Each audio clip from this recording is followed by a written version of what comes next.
Meus irmãos, bom dia. Vamos iniciar a nossa aula na manhã de hoje, retomando a aula anterior, não só na verdade da semana passada, mas também da semana retrasada, quando nós estamos a tratar os nomes compostos de Deus, na verdade os nomes de Deus. Domingo retrasado, os nomes simples, e domingo passado, os nomes compostos. Então, abram aí, por favor, lição número 9, página 38, que tem como título Os Nomes Compostos de Deus. Na verdade, a gente podia juntar essas duas lições, a 8 e a 9, que trata dos nomes de Deus, numa primeira subdivisão, os nomes primários, e aí você tem Yahvé, você tem Adonai, você tem Elohim, e aí os nomes compostos, ou seja, nomes que se ligam a esses três primeiros, sobretudo ao nome Yahvé e ao nome Elohim, que dão outras dimensões acerca do caráter e da personalidade de Deus. Então abram aí, lição número 9, os nomes compostos de Deus, página 38. Semana passada a gente fez a leitura em outro texto devocional, porque nós o utilizamos dentro da própria lição, que foi justamente Gênesis 14. Hoje a gente vai ler esse texto que está proposto aí na lição, a título de leitura devocional, que é Êxodo 17, versículos 10 até o versículo 15, porque nós vamos tratar ao longo da nossa lição. Então abram logo aí essa passagem, vamos fazer essa leitura a título de leitura devocional e depois nós vamos retomar a esse texto no decorrer da lição, ok? Abram aí, Êxodo 17. Vamos ler a partir do versículo 8, para a gente pegar aqui o fio da meada e já iniciarmos do início do parágrafo. Êxodo 17, a partir do versículo 8. E aí a gente segue até o versículo número 16, que aí fecha todo esse parágrafo. Diz-nos o seguinte, meus irmãos e irmãs, a palavra do Senhor.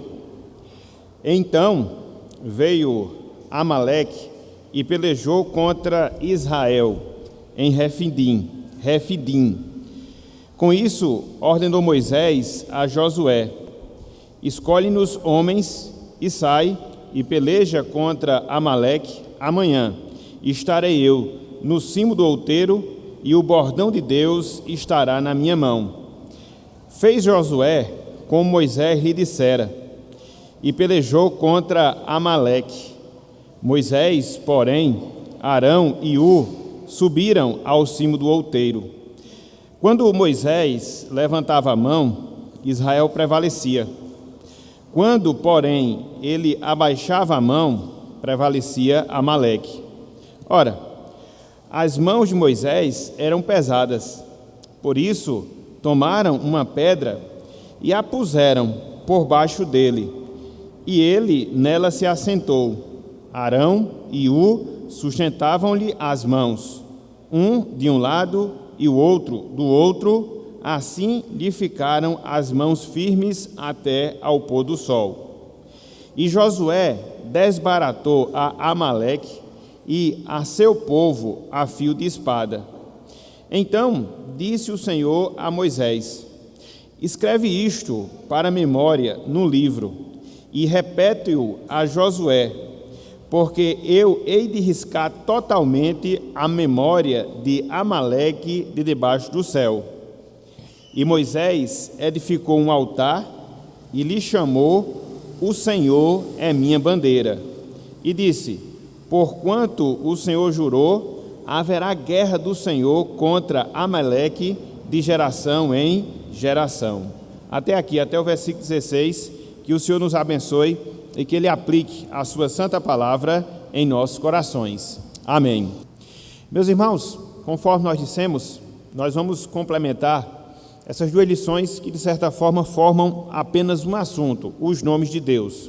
Os nomes simples, baseados nessas três formas, através das quais Deus se revela como Deus Yahvé, o Senhor, aquele que guarda a aliança, como Deus Elohim, ou seja, aquele que é poderoso, e também como Deus Adonai, aquele que é o soberano. E agora, tratando especificamente das junções que pelo menos dois desses nomes nos dá, tanto o nome Yahvé como também o nome Elohim, quando se une a outras palavras e que nos dão uma visão mais exata, não só acerca do caráter de Deus, daquilo que Ele é, mas também acerca das obras de Deus, daquilo que Ele faz. Então, quando estudamos sobre a pessoa de Deus, qualquer coisa que esteja relacionado àquilo que nós chamamos do estudo da teologia propriamente dito, da pessoa e das obras de Deus, a gente sempre vai se nortear por esses dois aspectos.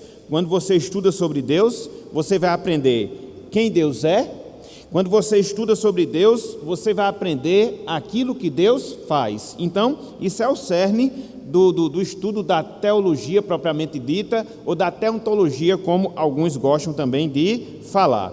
Então, por isso, nós estamos detendo a nossa atenção dentro desse aspecto, os nomes compostos de Deus, pegando, sobretudo, a palavra Elohim e as suas junções, e como nós veremos hoje, pegando também a palavra Yahvé, a palavra Senhor.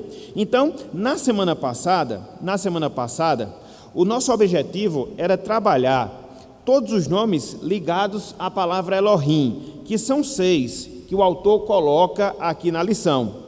Contudo, não deu tempo de nós vermos todos os 6, vimos apenas 3. O Deus El Elyon, que significa o Deus Altíssimo. Vimos o Deus El-Roi, ou seja, o Deus que vê.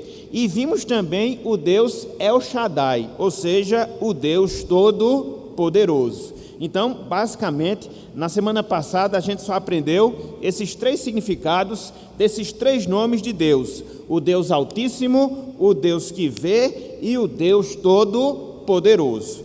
Então, hoje, nessa primeira parte da nossa lição, eu vou tentar acelerar um pouco para a gente trabalhar os 3 últimos nomes que não foram trabalhados na semana passada. A palavra El, de Elohim, a palavra El Orlan, ou El Olam, a palavra El Betel, a palavra El Elohel Israel, que é um nome aqui mais complexo, mas a gente vai ver todos eles na manhã de hoje. Então, sem que a gente gaste muito tempo nessa parte introdutória, só apenas para a gente tomar noção, tomar atento àquilo que a gente viu, vamos começar a trabalhar aqui esses nomes que faltaram, o item 4, o item 5 e o item 6 da nossa lição. E aqui eu já estou na página 39, Os irmãos localizaram aí na lição? Lição número 9, página 39, esses 3 últimos itens, o item 4, o item 5 e o item 6. Localizaram, meus irmãos, aí na revista? Pois bem, então vamos trabalhar o item 4. Conforme nós temos aí, o Deus El Olam, o Deus eterno, ou o eterno Deus. E aqui o autor, ele chama a atenção de 2 versos, Gênesis 21, 33 e Isaías 40, versículo 28. Eu não vou trabalhar os 2, eu vou trabalhar só esse segundo, Isaías 40, 28, porque já resume aquilo que a gente precisa entender acerca desse nome. Então, abram aí, por favor, livro do profeta Isaías, capítulo 40, versículo de número 28. Nós vamos estudar Deus aqui como eterno, ou El Olam, o Deus eterno. Abram aí, por favor, Isaías 40, versículo de número 28. Isaías 40, versículo de número 28. Abram aí, por favor.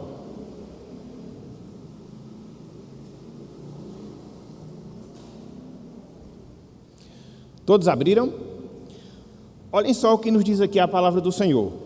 Essa quarta designação de Deus, essa quarta forma de Deus se revelar, agora como Deus, mas não qualquer Deus, como Deus que é eterno.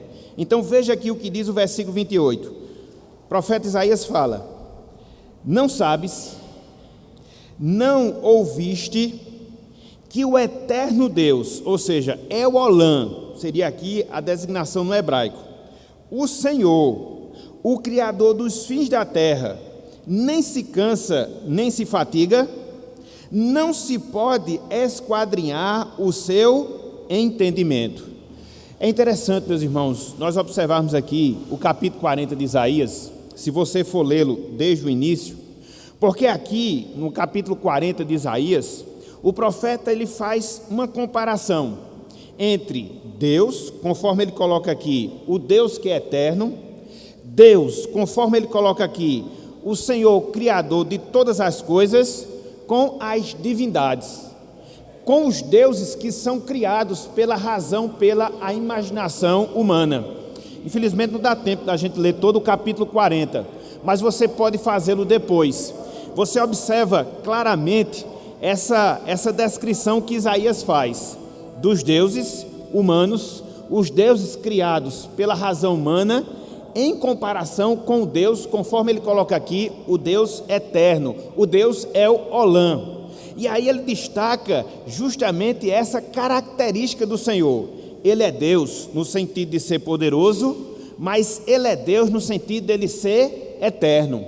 É interessante, irmãos e irmãs, nós destacarmos que essa palavra que nós temos aí, que designa a Deus como Deus eterno, El Olam, ela aponta para a imutabilidade, ou seja, que Deus ele não muda, ele é o mesmo ontem, hoje e o será sempre. Mas não só isso, essa palavra El Olam, que é destacada aqui por Isaías, no versículo 28, ela aponta também para a eternidade de Deus. Então, essa palavra descreve não só que Deus nunca muda, mas essa palavra também mostra que Deus ele é eterno. Ele é o eterno que nunca muda. Nós temos início, nós temos fim, pelo menos no sentido humano aqui da nossa vida aqui na Terra. E ao longo da nossa existência, a gente passa por vários processos de mudança. Tanto é que você nasce, se desenvolve psicologicamente, emocionalmente, fisicamente. Depois você chega ao ápice da sua condição física e mental. O normal é que com uma certa idade você define nesse aspecto, quando nós chegamos a uma certa idade, isso é natural. Então, nós estamos sempre passando por processo de mudança. Às vezes nós temos um determinado gosto, uma determinada preferência, isso é alterado ao longo da nossa vida. Então, nós somos seres caracterizados pela mutabilidade. Estamos sempre mudando, estamos sempre alterando. Mas Deus, meus irmãos, ele não é assim. O mesmo pelo poder que ele detém eternamente, ele vai deter ao longo de todas as eras. E essa palavra El Olam, ela aponta justamente para isso, que não só ele não muda, mas também que ele é eterno. É interessante, alguns autores sempre falam isso, quando destacam o significado dessa palavra, eles dizem que Deus, ele foi e é o que sempre será. Deus foi e é o que sempre será. Então, todas as suas qualidades, todos os seus atributos, todo o seu poder, eternamente eles são os mesmos. Eles não vão se alterar nunca, eles não vão se alterar jamais. Então, é por isso que quando você compara Deus com as outras divindades, a conclusão natural a que nós chegamos é que as divindades criadas pelos seres humanos, elas não significam nada. Absolutamente nada. Então, meus irmãos, esse é o Deus ao qual nós servimos. Ele é um Deus que não muda, ele é um Deus que é eterno e que não há um mínimo de mudança, um mínimo de alteração em toda a sua pessoa, em todas as suas obras, pegando a deixa que nós falamos. Deus foi, é e sempre será o mesmo. Então, esse aqui é um traço distintivo que nós observamos na pessoa de Deus. Por isso, ele é o Deus eterno. Ele não muda e ele será o que sempre foi. Por isso, ele é o Deus El Olam, e que Isaías destaca aqui, que está acima, que é superior a todas as demais divindades que, porventura, os homens criem.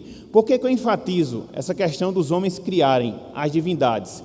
Porque não existe nenhum Deus além do Senhor. Não existe.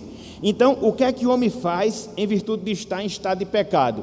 Ele vai criando ídolos, ele vai criando as divindades. É por isso que quando nós olhamos no Antigo Testamento, nós observamos várias divindades que eram adoradas lá. O deus Moloque, onde a adoração era caracterizada pelo sacrifício das crianças. O deus Baco, que era o deus do vinho. Então, haviam várias divindades, não só no Antigo Testamento, mas também no Novo Testamento. Essas divindades, elas existem realmente? Não, elas não existem. Agora, os homens criam eles formam para si outros deuses. Foi por isso que Calvino disse que o coração humano, ele é uma fábrica de ídolos. Ele vai sempre criando divindades, ele vai sempre criando deuses, mas de fato esses deuses, eles não existem. Só existe um Deus, só existe o Senhor. E que Deus, que Senhor é esse? É o Senhor de Israel, ou seja, o Deus Elohim, que é o Deus eterno, que é imutável, que Ele é e é eternamente o mesmo Deus. Então, é preciso a gente destacar isso aqui, porque via de regra a gente escuta, ouve as pessoas falando em divindades. Elas existem? Não. Elas são criadas pela razão humana, elas são criadas pelo coração humano, mas mesmo assim elas não se igualam, elas não se equiparam à pessoa do nosso Deus. Por tudo isso que nós estamos vendo aqui, porque Deus é o Deus Altíssimo, porque Deus é o Deus que vê, porque Deus é o Deus Todo-Poderoso e também Deus é o Deus Eterno. Então, o quarto nome, melhor dizendo, aqui dessa descrição que nós estamos considerando acerca de Deus. Mas não só isso, ele fala também de Deus como Deus El Betel. E aqui eu queria chamar a atenção para esse texto de Gênesis 35. Abram aí, por favor, meus irmãos. Gênesis 35, versículo 7, melhor dizendo. A palavra Betel significa casa de Deus. Então, El Betel, o Deus da casa de Deus. Gênesis 35, versículo 7. A gente agora vai considerar um pouco das experiências que Jacó ele teve com Deus. É bem interessante a gente poder considerar esse aspecto. Jacó é um dos patriarcas, a exemplo do que aconteceu com Abraão, com Isaac, seu avô, seu pai, respectivamente. Eles tiveram uma aliança com o Senhor, e dentro dessa aliança com o Senhor, desse relacionamento, em alguns momentos da sua vida, eles tiveram visões de Deus, experiências com Deus. E essas experiências, de certa forma, aponta alguns traços acerca da personalidade de Deus, como a gente vai ver aqui. Deus sendo descrito como Deus da casa de Deus. Então, Gênesis 35, versículo 7. Gênesis 35, versículo 7. Então, Jacó aqui já tinha enganado seu irmão, já tinha fugido, já havia passado dezenas de anos nas terras de Labão e estava voltando aqui à sua terra natal. E aí, dentro de todo esse processo de retorno, a gente vê algumas visões que ele tem de Deus e conversas que ele tem com o Senhor. E aqui, de maneira específica, a gente vai ver um dos resultados disso. Olha só o que temos aqui, Gênesis 35, versículo 7. E edificou ali um altar. Gênesis 35, 7. Diz o seguinte: e edificou ali um altar, e ao lugar chamou El Betel, o Deus da casa de Deus, porque ali Deus lhe revelou quando fugia da presença de seu irmão. Então veja que esse texto aqui, onde ele revela Deus como Deus da casa de Deus, ele remete a uma experiência antiga de Jacó. Que experiência foi essa? Quando ele estava fugindo do seu irmão, ele teve a visão do Senhor, a visão da escada. Deus renovou as suas promessas para ele, e Jacó fez uma aliança com Deus, que se voltasse bem das suas peregrinações, ele daria o seu dízimo, ele faria do Deus de Israel o seu Senhor, e isso tudo de fato acontece na sua vida. E a gente vai ver todas as experiências pelas quais Jacó passou. Então, se você volta lá para Gênesis, volta aí bem rapidinho, Gênesis 28, versículos 17, 19, 22, você vai ver justamente isso. Deus aparece ali para Jacó, Deus faz aliança ali com Jacó, ou se revela, melhor dizendo, para Jacó, faz promessas a Jacó, essas promessas elas são cumpridas, e aí aqui Jacó vai justamente erigir esse altar, fazendo menção à experiência que ele teve com o Senhor. Então, Gênesis 28, versículos 17, 19 e 22. Olhem só o que nos diz aqui a palavra do Senhor. E, temendo, disse: quão temível é este lugar. Veja, que lugar é esse? É a casa de Deus, a porta dos céus. Palavra Betel, casa de Deus. Então, aqui foi quando ele teve a visão da escada. Foi aqui onde ele teve uma revelação do Senhor. Ele temeu aquela experiência e ele chamou aquele lugar de casa de Deus Por quê? Porque ali ele havia visto ao Senhor. Aí versículo 19. E ao lugar, cidade que outrora se chamava Luz, Jacó deu o nome de Betel, casa de Deus. Versículo 22. E a pedra que erigi por coluna será a casa de Deus, e de tudo quanto me concederes, certamente eu te darei o dízimo. Aqui é a aliança que Jacó faz com o Senhor. Então, o que a gente vê aqui em Gênesis 35:7, nada mais é do que o reflexo daquilo que a gente observa aqui em Gênesis 28. A experiência que Jacó tem com Deus, as promessas que Deus faz a Jacó e o compromisso que Jacó assume perante o Senhor. E é assim também, meus irmãos, ao longo da nossa vida aqui na terra. É assim também, minhas irmãs, ao longo da nossa trajetória terrena. Nós estamos em constante relacionamento com o Senhor. Em virtude disso, Deus vai mostrando a sua vontade para nós, sobretudo através da sua palavra. E uma vez que a gente tem essa visão com o Senhor, qual deve ser o resultado prático da nossa vida? A gente deve estar sempre assumindo compromissos com Deus.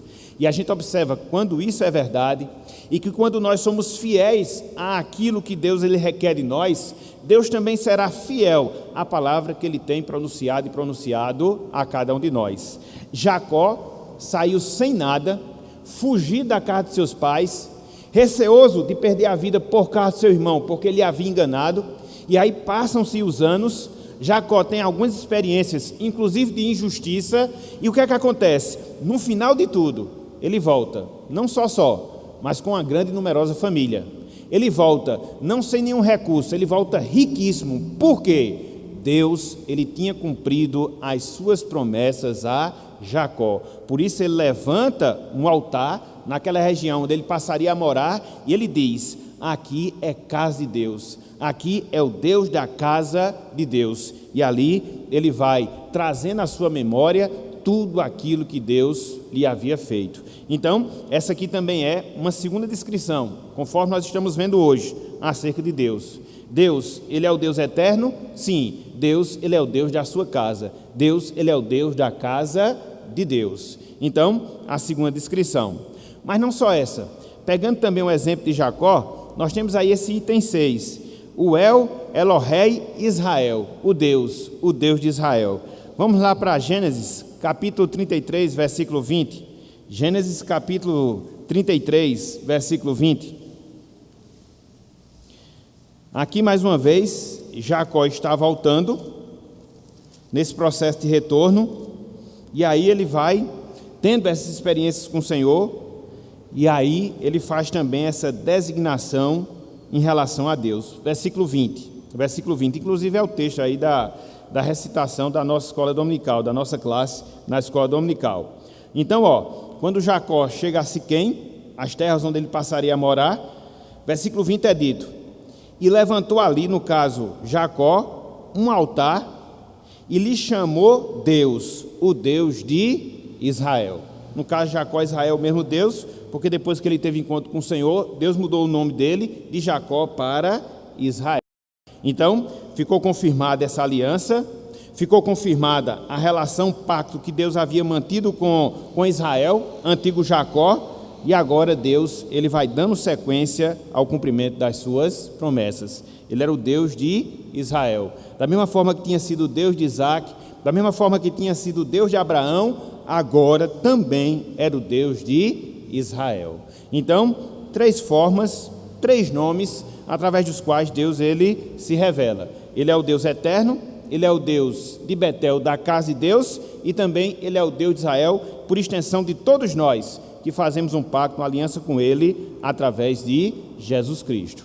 Ok, meus irmãos? Então, em termos da palavra Elohim, era esses destaques que eu queria fazer na manhã de hoje, para a gente complementar essa primeira parte da nossa lição. Para quem não sabe, a palavra Israel significa aquele que luta com Deus, ou príncipe que luta com Deus. Foi o que aconteceu lá no Vale de Jaboque, justamente nesse retorno, e aí Jacó, que era enganador, passa a ter seu nome mudado para Israel, e aqui ele faz essa confissão. Que confissão?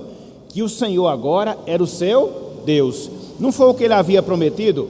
Vamos voltar mais uma vez lá para Gênesis 28. Vamos voltar mais uma vez lá para Gênesis 28. Eu vou ler o versículo 21, versículo 22. Conforme nós falamos, o que é que nós temos aqui no versículo 28? A aparição de Deus a Jacó, quando ele fugia da presença de seu irmão, porque ele havia enganado. Então, olha só o que Jacó diz a Deus, olha só o compromisso que Jacó faz com o Senhor. Olha só, versículo 21 e versículo 22, veja aí. De maneira que eu volte, falou Jacó, em paz para a casa de meu pai, então o Senhor será o meu Deus. Versículo 22, e a pedra que erigi por coluna será a casa de Deus, e de tudo quanto me concederes, certamente eu te darei o dízimo. Então, chamando a atenção para a parte B do versículo 21, então o Senhor será o meu Deus. Por quê? Ele tinha voltado em paz para a casa de seus pais. Por quê? Deus havia cumprido a sua promessa. E agora ele assume esse compromisso no sentido mais claro, de ter agora o Senhor como seu Deus, o Deus dele pessoal de Israel, o que por extensão iria atingir a sua descendência, que seria o quê? O povo de Israel. Então, foi aquilo que nós falamos na parte final da aula da semana passada. Uma vez que nós estamos em aliança com Deus, nós reatamos a nossa relação com o Senhor, mas de certa forma, aqueles que estão sob o nosso domínio, de maneira direta ou indireta, eles são beneficiados. Então, Jacó, agora Israel, ele assume a sua posição de ter a Deus como seu Senhor, está em aliança com Deus, e por causa disso, Deus vai cumprindo as promessas agora, não só a Israel, mas agora a descendência de Israel, fazendo com que os seus descendentes se tornassem o seu povo, o povo de Deus no Antigo Testamento, o povo de Israel. Então, o que é que isso, meus irmãos, nos traz à mente? O que é que isso nos leva a entender? Que Deus, ele é sempre fiel no cumprimento das suas promessas, e que nós devemos também ser sempre fiéis no cumprimento das nossas promessas, dos nossos votos. É assim que a gente observa muitos exemplos no Antigo Testamento. As pessoas, os servos do Senhor, se assumindo compromisso com Deus, Deus cumprindo a sua promessa, e essas pessoas voltando-se para Deus, também cumprindo as suas responsabilidades. É aquilo que a gente chama de voto. Às vezes a gente vê algumas visões equivocadas quanto a isso, e infelizmente por causa disso as pessoas até desconsideram esse recurso que nós temos de fazermos votos. Mas na verdade a vida cristã, ela deve ser caracterizada por votos. Quando nós nos batizamos, por exemplo, a gente está assumindo votos em relação a Deus, está assumindo votos em relação ao povo de Deus, votos esses que nós somos obrigados a cumprir. Por quê? Deus cumpre a sua promessa. Logo, nós devemos ser fiéis naquilo que nós assumimos com o Senhor. É o que acontece aqui com Jacó. Foi sem nada, sem família, sem recurso, fugido dos pais, voltou com a numerosa descendência, voltou com vários recursos no sentido material. Então Deus cumpriu a sua promessa. E em virtude de Deus ter cumprido a sua promessa, o que é que Israel fala agora? Deus é o meu Deus, Deus é o Deus de Israel. Porque via de regra, meus irmãos, a gente muitas vezes, infelizmente, acaba sendo injusto com Deus. E o que é que acontece? E por que eu estou falando isso? Melhor dizendo, muitas vezes a gente assume os compromissos, muitas vezes Deus nos abençoa, mas nos abençoa tanto ao longo da nossa vida, com coisas que às vezes a gente nem pede. E às vezes, quando chega na hora do sacrifício, da gente assumir o nosso compromisso, a gente vai colocando desculpas. A gente vai se isentando das responsabilidades. Aí a gente é injusto com Deus. Dizem que crente é igual filho de cego, né? Só pede. Infelizmente é verdade. Mas muitas vezes a gente esquece de voltar para agradecer.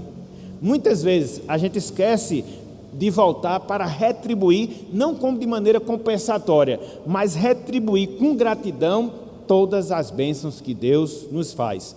Quer um exemplo disso? Vez por outra eu falo, a gente passa pelo processo de batismo. E o que é o batismo? Nada mais do que uma cerimônia, como a gente fala, de profissão de fé. E aí você faz vários juramentos, de se vir a Deus, de se vir à igreja, de ser sujeito às autoridades constituídas da igreja. E muitas vezes quando se passa o tempo, a gente fica muito aquém do compromisso público que nós assumimos perante Deus e perante o seu povo aqui na terra. Veja como isso é sério na nossa vida. E às vezes a gente não atenta para isso. Se batiza, chora, é aquele negócio meloso, mas depois, cadê a responsabilidade? Depois, cadê o compromisso com a igreja? Cadê a sujeição às autoridades da igreja? Cadê a fidelidade da igreja? Fica esquecido, meus irmãos. E às vezes a gente quer as bênçãos de Deus para a nossa vida. Aí fica complicado.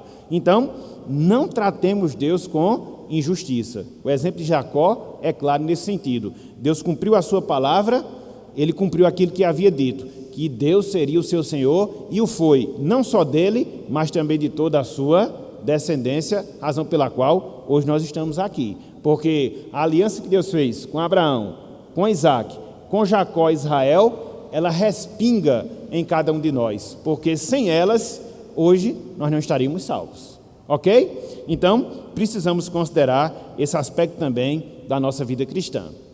Alguma outra observação, meus irmãos, dentro dessa primeira parte, da palavra Elohim, seja o Deus Elion, seja o Deus Eroi, seja o Deus El Shaddai, Orlan, El Betel, El Elohei, Israel? Alguma dúvida, algum complemento desses 6 nomes de Deus, onde você aprende que Ele é Altíssimo, onde você aprende que Ele lhe vê, onde você aprende que Ele é todo-poderoso, onde você aprende que Ele é o eterno Deus, onde você aprende que Ele é o Deus da sua casa, onde você aprende que Ele é o nosso Deus. Pergunta interessantíssima essa que Francilda fez. É fato, meus irmãos, quando você olha o Antigo Testamento, esses nomes compostos de Deus, eles são mencionados com bem mais frequência do que no Novo Testamento. Basicamente, você vai encontrar quais nomes no Novo Testamento se referem a Deus? A própria palavra Deus, a própria palavra Pai, Deus como Pai, e a própria palavra Senhor. Basicamente são esses 3 nomes que designam Deus no Novo Testamento. Então são bem mais resumidos, são bem mais simplificados. E por que isso não acontece no Antigo Testamento, já que no Antigo Testamento existem esses nomes com os quais Deus se revela de maneira mais detalhada? Por que isso? Por que essa diferenciação? Por que essa distinção? Simples. A revelação de Deus, a gente nunca pode esquecer isso, ela é o que nós chamamos de revelação progressiva. Revelação progressiva. Não é o progressivo do cabelo das mulheres, né, que gostam de dar, né? Nem tampouco as lentes progressivas que existem na questão da ótica. Mas é porque Deus ele vai se revelando aos poucos e gradativamente. Então, esse processo é o que nós chamamos de revelação progressiva de Deus. Então, ele vem se revelando, meus irmãos, de maneira incipiente. Aí a revelação ela vai estendendo-se mais, vai clareando, até que a gente tenha uma visão perfeita, ou pelo menos mais clara, acerca de Deus. Então, como no Antigo Testamento, veja bem, como no Antigo Testamento, Deus ele já faz todo esse detalhamento de quem Ele é, então isso se torna, no Novo Testamento, desnecessário de ser repetido. Por quê?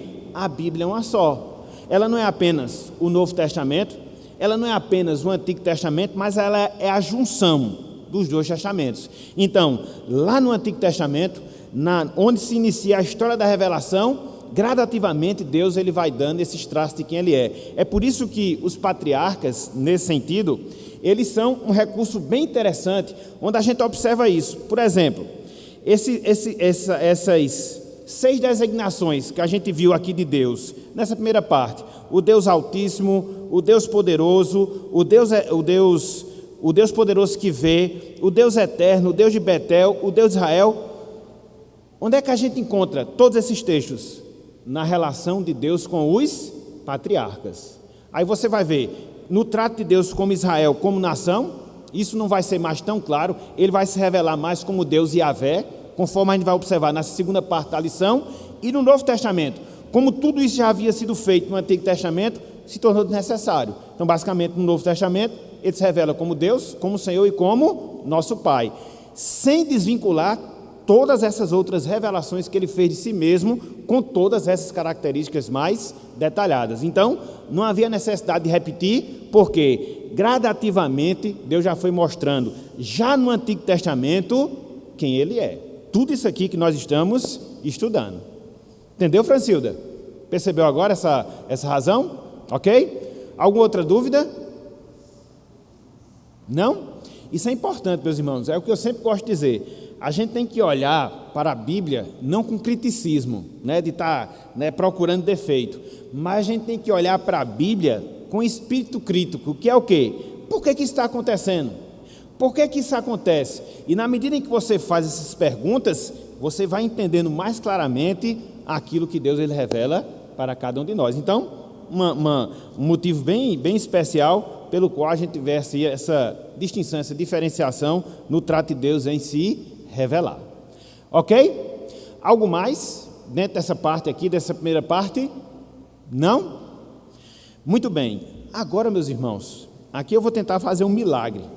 É o milagre da extensão do tempo e do ensino do conteúdo que a gente tem, que é da gente ver todos esses outros nomes compostos, agora não com a palavra Elohim, mas agora com a palavra Yahvé, a palavra Senhor, conforme nós temos nas versões revistas e atualizadas, com todas as letras em maiúsculo, entendeu? Palavra Senhor, que sempre aponta para a palavra Yahvé.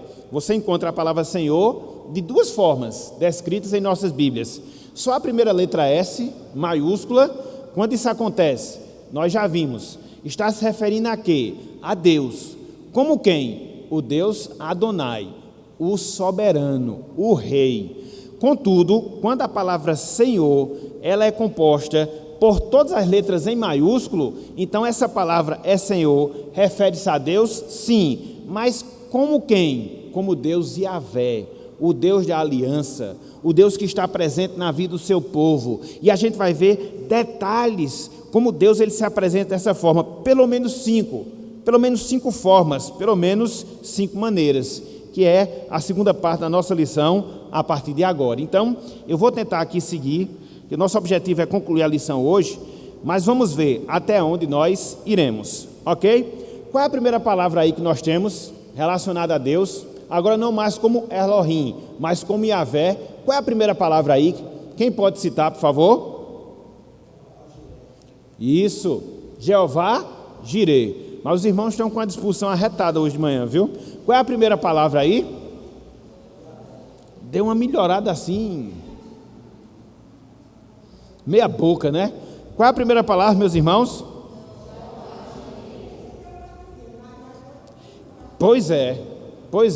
Eu repito aos irmãos, eu já falei isso, já disse anteriormente. O que é que a gente deve fazer todo domingo de manhã, antes da gente vir para a escola dominical? Para ter disposição e força. O que é? Está vendo aí? O pessoal não come cuscuz com ovo, não toma uma xícara de café, chega tudo aqui fraco. Fica parecendo o crente Guiné. Vocês já viram o crente Guiné? Estou fraco. Tem crente Guiné que só a gota. Então, vamos ter disposição, gente. Cuscuzinho aí ajuda, certo? Para a gente vir com força. Então, a primeira palavra. Que palavra é? Jeová Jireh. O Senhor proverá. Eita, meus irmãos, que palavra, entendeu? Eu gosto muito desse texto que a gente vai ler agora, que é Gênesis 22, versículo 14, que é o desafio que Deus faz com Abraão de sacrificar o seu filho Isaque. E a gente vê Deus se revelando dessa forma, Jeová Jireh, o Deus de toda provisão. Porque o meu bisavô, ele sempre tinha essa frase consigo, entendeu? Momentos de dificuldades, em tudo que ele ia fazer, ele sempre dizia, o Senhor proverá, o Senhor proverá, o Senhor proverá. E às vezes é uma coisa que você esquece ao longo da sua vida, entendeu? Diante das provações, diante das dificuldades, diante das tribulações, diante das perseguições, a gente parece que deleta, que apaga na nossa mente. O quê? Que o nosso Deus, meus irmãos, é o Yahvé, conforme nós temos aqui, o Jeová Jireh, o Yahvé Jireh, o Deus da nossa provisão. Então vamos ver isso na vida de Abraão, vamos ver os desdobramentos disso na nossa vida, para a gente alimentar a nossa fé, comer o nosso cuscuz espiritual, para que a gente possa aqui ter uma visão diferenciada de Deus, que traga um impacto positivo para as nossas vidas, porque a gente estuda aqui, por exemplo, Deus é o Deus de toda a provisão. E aí a gente aprende isso na palavra. Sabe que a palavra de Deus é verdade. Sabe que Deus não mente. Aí quando a gente acaba o estudo, a gente fica se apegando à nossa ansiedade. E amanhã o que é que vai ser? E amanhã o que é que vai acontecer comigo? Aí você tem um desconexo, uma desconexão, melhor dizendo, daquilo que você aprende e daquilo que você vivencia. Então veja, se a gente vai trabalhar aqui, Deus como Deus que provê, por que eu vou viver inquieto? Por que eu vou viver preocupado? Por que eu vou viver ansioso com o meu amanhã? O Senhor não é o Senhor de toda a provisão? Então está vendo, meus irmãos, como a gente não pode fazer que a gente chama de dicotomia, né? Uma separação entre a nossa vida religiosa e a nossa vida prática. Não pode, a gente tem que unir, juntar essas duas coisas. Então, aquilo que eu aprendo, mesmo que pouco, deve refletir positivamente na minha vida. E é esse o objetivo pelo qual nós estamos estudando esses nomes de Deus. Cada nome aqui aponta para um traço da pessoa de Deus que automaticamente reflete em nossas vidas, ou pelo menos deveria refletir em nossas vidas. Então vamos trabalhar aí, abram aí, Gênesis 22, Gênesis 22. E aqui, pegando o gancho do que Francildo havia falado, a gente vai ver Deus se revelando aqui aos patriarcas. Então ele tem todo esse cuidado de, na sua relação com os patriarcas, revelar muito daquilo que Deus é, revelar muito daquilo que Ele faz. E Ele fez isso com os antigos, Ele fez isso com os patriarcas. Então, Gênesis capítulo 22.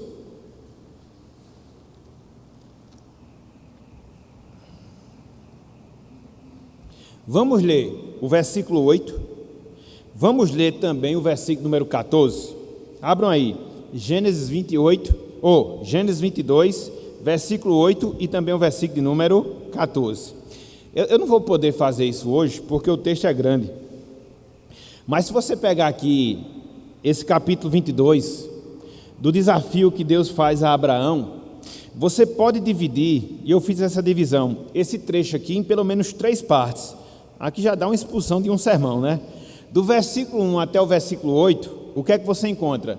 O chamado de Deus para que Abraão sacrificasse Isaque e a disposição que Abraão tem. Versículos de 1 até o versículo 8. Depois, do versículo 9 até o versículo 14, você vai ver a obediência de Abraão para sacrificar Isaque. Obediência mesmo. E estou vendo as irmãs só anotando, né? Vai ser a próxima meditação das irmãs aí, aproveitando para anotar o esboço, né? Roberta aí, Euliena aí, muito bem. Então, versículos 9 até versículo 14. A obediência de Abraão em sacrificar o seu filho. Ele foi obediente, apesar de não chegar às vias de fato, mas no seu coração ele fez. No seu coração ele fez. E aí a terceira parte, do versículo 15 até o versículo 19, você vai ver o quê? Os resultados, os reflexos da disposição da obediência de Abraão na sua vida. O ideal é que a gente visse todas essas coisas, mas não vai dar tempo, porque senão a gente ia se concentrar apenas em Gênesis 22. Então, versículo 1 até o versículo 8, o chamado e a disposição para sacrificar. Versículo 9 até o versículo 14, a obediência de Abraão para sacrificar. Versículos 15 até o versículo 19, os resultados do sacrifício. 3 pontos aí para o sermão, entendeu? Tema central, sacrifício, está aí nos 3 pontos. É só você colocar um tema aí, está feito o sermão, entendeu? Expondo a palavra. Então, uma aula aqui de homilética bem básica aqui para os irmãos, certo? Mas, chegando agora para o versículo 8. Versículo 8, versículo 14. Versículo 8, versículo 14. Vamos lá? Olha só. Respondeu Abraão: Deus proverá para si, meu filho, o cordeiro para o holocausto. E seguiam ambos juntos. É bem interessante, né? Quando você lê o contexto anterior, saiu Abraão, saiu Isaque e os seus servos. Abraão preparou a lenha, separou o cutelo, faltou o principal para o sacrifício, que era justamente o animal. Em dado momento da peregrinação, Abraão deixou para trás os seus servos e seguiu ele e Isaque para sacrificar. Isaque não era um menino bobo, de jeito nenhum, já tinha visto, veja como é importante essa questão dos pais darem um exemplo religioso para seus filhos. ele já tinha visto Abraão sacrificar, e Abraão sacrificava direto, né? Era a maneira através da qual eles cultuavam a Deus. Aí o que foi que Isaac deduziu? Cadê o animal do sacrifício? Cadê o animal do sacrifício? Está faltando alguma coisa. Está faltando alguma coisa. Aqui é aquela questão, né? O pai vem para a igreja, esquece da Bíblia, aí o filho pergunta: e aí, papai, cadê a Bíblia? Porque ele sabe que tem que trazer a Bíblia para a igreja. Então, veja essa questão da herança espiritual, da herança religiosa, como Isaac aprendeu. Para sacrificar tem que ter animal. E de certa forma, ele já começou a ver que o sacrifício ia ser ele, entendeu? Já que não tinha animal, estava tudo pronto. E Abraão foi com o intuito de sacrificar, então ele seria o sacrifício. E aí Abraão responde. E o que é que Abraão responde? Deus proverá. Deus proverá.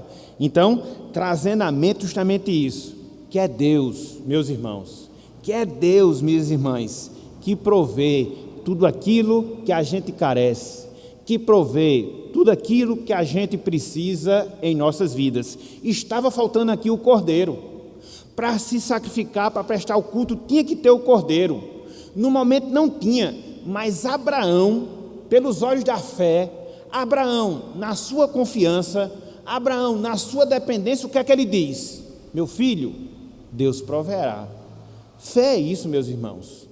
Fé é você olhar as circunstâncias e muitas vezes não ver, humanamente falando, a situação ou a resolução daquela circunstância, mas no fundo do seu coração, você crê. No fundo do seu coração, você sabe que Deus vai prover aquilo que porventura esteja faltando na nossa vida. Se não prover, aquilo em si vai prover o nosso ânimo, vai prover a nossa confiança e a nossa satisfação para entender e acolher a sua vontade para as nossas vidas. Então, não espere explicações humanas, não se arrogue nas coisas do mundo para só a partir disso aí você ter fé. Não, a fé, ela vê o invisível. Você olha o derredor, não vê explicação, você olha o derredor, não vê solução, mas você sabe que Deus vai prover a resolução daquela situação. Eu acho interessante, só abrindo parênteses mais dentro disso, estava conversando com uma determinada pessoa nesses dias, e ele falando, né, que muitas vezes a gente tem uma visão extremamente materialista, muitas vezes a gente tem uma visão extremamente humana das coisas, e às vezes, infelizmente, a gente descarta Deus completamente da nossa vida. Porque o que é que a gente diz, né?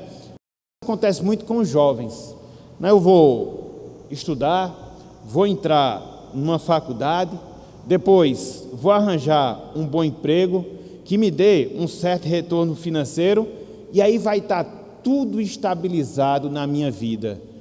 Onde é que ele está confiando em Deus na sua vida? Quer dizer que ele vai ter somente o suprimento se ele for concursado? Quer dizer que ele vai ter sempre o suprimento se ele for concursado com um valor salarial alto?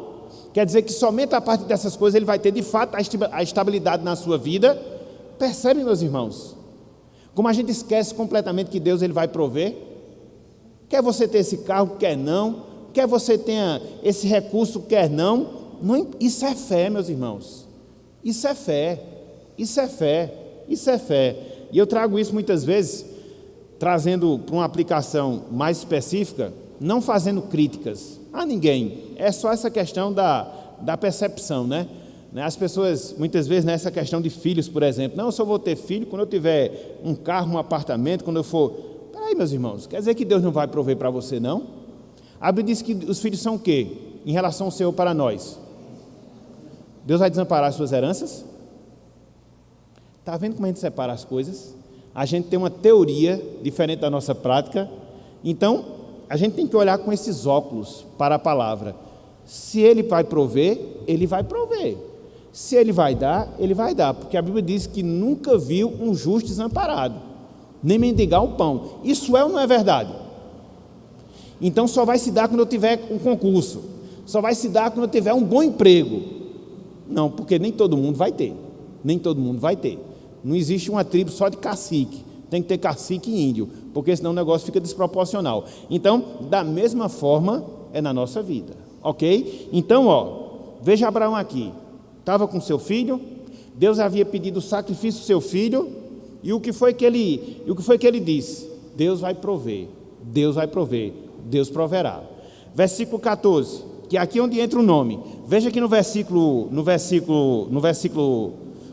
8, ele diz Elohim proverá. Aqui a palavra não é Senhor não, a palavra é Deus mesmo, Elohim. Agora no versículo 14 não. No versículo 14 não. Olha só o que diz aí, versículo 14. Depois que Deus se revelou a Abraão, depois que Deus proveio, né, o animal para o sacrifício, aí agora versículo 14. E pôs Abraão por nome aquele lugar. Que nome? O Senhor. Veja que a palavra Senhor aqui, todas as letras são maiúsculas. Yahvé proverá, ou Jeová Jireh, porque a palavra Yahvé e Jeová são as mesmas, é só a questão de como a gente fala, ou como a gente escreve, melhor dizendo, certo? O Senhor proverá. Daí dizer-se até o dia de hoje, no monte do Senhor, ou melhor dizendo, no monte do Senhor se proverá. Que monte era esse? Era o monte Moriá, né? A palavra Moriá significa temor ou luz. Então foi o lugar em que Abraão foi desafiado, e mesmo sendo desafiado, qual era a crença que ele tinha? O Senhor proverá, Jeová Jireh. Então não esqueça, meus irmãos, disso. Não nos esqueçamos, minhas irmãs, disso. Às vezes a gente enfrenta situações na nossa vida, olha para um lado, não vê solução, olha para outro, não vê solução, mas sempre se lembre desse fato. Que fato? O Senhor proverá. Nunca esqueça dessa frase. Nunca esqueça desse nome através do qual Deus se revela. Mesmo que esteja sendo tudo o contrário, mesmo que não haja uma solução no sentido humano, no sentido racional, mas a verdade permanecerá. O Senhor proverá. Tem até um hino, Salmos e Hinos, ele é lindo. Não sei se o Leandro consegue pegar aí, que é Deus proverá. Deus proverá. É só pegar, acho que no índice das frases, eu até tinha separado esse hino para cantar, mas não separei o nome, né?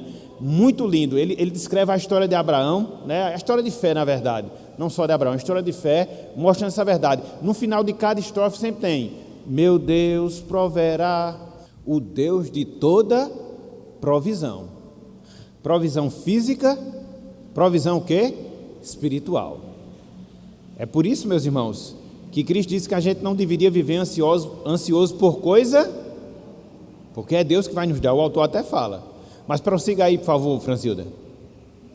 Era isso aí, né? Então são essas coisas, meus irmãos, que muitas vezes a gente ouve, escuta e não entende a razão, né? Tá vendo aí? Que bom. Graças a Deus. Então, a gente está prestes aí de começar um novo ano. O que é que a gente deve estar sempre se lembrando? Jeová Jireh. Deus proverá. É o Salmos e Hinos 40, né? Depois veja a letra desse hino. É bela.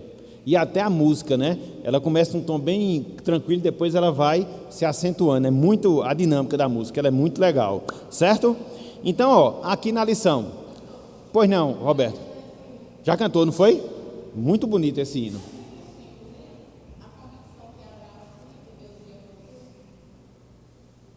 Sim, 22:5. Olha o que diz aqui, versículo 5. Então Abraão disse a seus servos: esperai aqui com o jumento, eu e o rapaz iremos até lá, e havendo adorado, voltaremos para junto de vós. Voltaremos, eu e o... Está vendo aí? E é interessante, para aprofundar mais ainda, abram aí Hebreus 11. Veja como se liga isso que Roberta falou.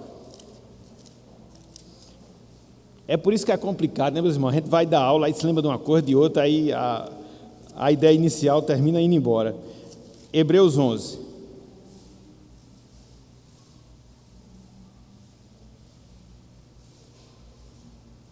Versículo 17, 18, 19.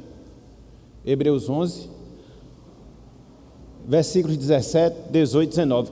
Olha a fé que Abraão tinha, meus irmãos. É por isso que, pegando o gancho aí de Roberto, ele disse: nós, por quê? Veja, pela fé, Abraão, quando posto à prova. É interessante aqui, meus irmãos, às vezes a gente não quer ser provado, né? Ser posto à prova é ser provado. Veja, Deus ele não tenta, mas ele prova. Eu quero saber se você é fiel. Eu quero saber se você confia em mim, para depois nos aprovar. Não é essa, pelo menos deve ser, né? Não é esse o objetivo de uma prova? Testar o seu conhecimento. Uma prova nada mais é do que isso aí. Quanto mais difícil for, e você se sair bem, qual vai ser a conclusão a que vai chegar? Que você aprendeu de fato o conteúdo. A não ser que tenha alguma coisa extra, que você fique nervoso, às vezes acontece, mas o objetivo principal é esse. Então, por que Deus prova? Para nos aprovar. E as provas, elas são essenciais. Para quê? Para que a gente possa realmente avaliar o nível da nossa fé. Agora, a gente não pode esquecer que nas provas, via de regra, Deus, ele sempre exige um sacrifício. Via de regra, ele sempre exige aquilo que nós mais amamos. Era o caso de Isaac. Era o filho único. Abraão já tinha 100 anos, mais de 100 anos. Deus havia prometido que dele, de Abraão, faria uma grande nação. Já? Aí tem que prover tempo agora, né? Então, Deus já tinha prometido que de Abraão faria uma grande nação. Ele já estava avançado em dias, só tinha um filho até agora. Só tinha um filho. Aí completa que faz o quê? Deus pede manda sacrificar esse filho. Pronto, e agora? E agora? E agora? Veja, né? Você sabe o que é amor de pai. Você sabe o que é amor de mãe. E todos nós aqui sabemos. Pelo menos a grande maioria, né? Pegando ali dos jovens, entendeu? E é difícil você pegar um filho seu e levar para o sacrifício. É difícil. Mas veja, que as provações de Deus geralmente são assim. Ele exige de nós o sacrifício daquilo que nós mais amamos. Às vezes é nosso dinheiro, às vezes é nosso conforto, às vezes é a nossa reputação, qualquer outra coisa. E a gente tem que estar disposto, meus irmãos, a sacrificar. Porque se nós não estivermos, nós não vamos passar no teste de fé que Deus ele coloca na vida de cada um de nós. Certo? Aprendam isso. E eu, como gosto sempre de dizer, a partir de agora Deus vai cobrar, porque vocês aprenderam. Então vamos lá, versículo 17. Vou para a escola dominical mais não. Versículo 17. Diz o seguinte: pela fé, Abraão, quando posto à prova, ofereceu Isaque, e estava mesmo para sacrificar o seu unigênito, aquele que acolheu alegremente as promessas. Então, no coração, Abraão matou seu filho. No coração ele matou, porque ele estava disposto. Não é aquele negócio que ele diz: não, eu vou, Senhor. Aí quando o negócio aperta, não vou mais não, entendeu? É igual aquela pessoa, né? Aquele viúvo, quando a esposa morre, está lá para enterrar, aí fica: eu quero ir com ela, eu quero ir com ela. Aí se você empurrar: não quero não, volta, entendeu? Então, com Abraão não foi assim não. Abraão estava disposto mesmo, no coração, porque Deus sabe aquilo que nós temos no nosso coração. No finalzinho mesmo do versículo 13, pelo fato de eles terem essa convicção, como é que eles viviam? Lê aí o finalzinho do versículo 13. Andavam como? A gente vive como cidadão desse mundo, né? Daqui eu não saio, daqui ninguém me tira. Então, infelizmente, essa é a filosofia que a gente tem, entendeu? Estamos agarrados a uma visão materialista. Veja como distingue do que os patriarcas. Eles não viam, não iam observar, experimentar a concretização, mas eles agiam como tais. Eu não vejo, mas eu ajo como se estivesse vendo. Isso é fé. É aquela questão da provisão. Eu não estou vendo aqui a solução divina, mas eu sei que ela está. Eu sei que ela vai vir. Isso é que é fé. Entendeu? Então esse é o diferencial. Versículo 13. Aí, ele estava para sacrificar o seu unigênito. Aí, versículo 18. A quem se tinha dito, no caso a Abraão: em Isaque será chamada a tua descendência. Deus havia dito a Abraão que a descendência viria por quem? Não era por Ismael. Sara quis dar o jeitinho dela, né? De fazer por Ismael, mas não era. Era através de quem? Isaac, porque foi Deus que tinha dito que era através de Isaac. Aí versículo 19, porque, falando ainda de Abraão, considerou, olha só que coisa interessante, meus irmãos, considerou o quê? O que foi que Abraão considerou no seu coração? Que Deus era poderoso até para ressuscitá-lo dentre os mortos, de onde também figuradamente o recobrou. Abraão sabia, se eu matar, Deus vai ressuscitar. E ali era uma figura de que ressurreição? De Cristo, entendeu? Veja que Deus pediu a Abraão quem? O seu filho, e Abraão esteve disposto a sacrificar o seu filho. E o que foi que Deus fez em relação a nós? Sacrificou o seu filho unigênito. Está vendo como as histórias elas se harmonizam? Então, meus irmãos, na visão de Abraão, se ele tivesse sacrificado, matado o seu filho, Deus iria trazê-lo à vida. Mas ele não ia deixar de obedecer. Ele não deixaria de agir conforme a vontade do Senhor. Veja, porque ele tinha consciência de que Deus ele era o que? Poderoso. Deus é o Shaddai. Está vendo como os nomes de Deus eles impactam positivamente falando a nossa vida quando nós os compreendemos corretamente? Então, se Deus é o Deus, é o Shaddai, Ele está pedindo para matar meu filho, eu vou fazer porque ele, pelo fato dele ser poderoso, se for o caso, como vai ser, se eu sacrificar, Ele vai trazê-lo novamente à existência. Por isso, Roberto, ele disse, eu vou sacrificar, mas eu vou voltar com meu filho, porque Abraão estava vendo o invisível, ele estava vendo para além da visão humana, ele estava com a visão completamente espiritual. Aí eu pergunto, meus irmãos, sinceramente falando, não é isso que falta para a gente? Sim ou não? Não é isso que falta para a gente? De ver o espiritual, de ver o invisível. Eu não estou me referindo a essas visões estrabólicas que as pessoas têm por aí não, mas a visão invisível do racional. Deus está me exigindo isso, Deus está me pedindo isso. Deixa eu trazer um aqui exemplo bem prático mesmo assim, bem prático.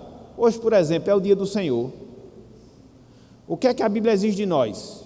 Guardemos esse dia, nos abstenhamos dos entretenimentos, nos abstenhamos dos trabalhos, com exceção daqueles que são extras, existem aqueles que fogem completamente do natural, nos abstenhamos das conversações torpes, e Deus faz promessa, se assim agimos. Aí o que é que a gente faz?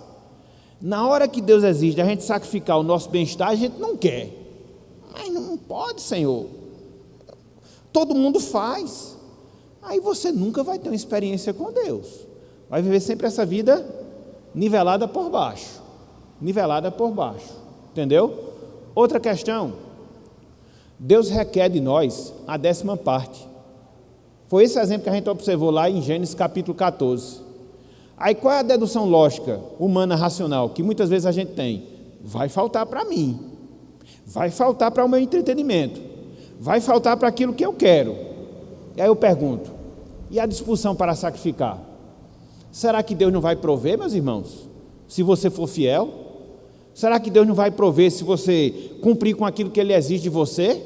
Eu acredito que vai, mas muitas vezes a gente se agarra aos nossos Isaques.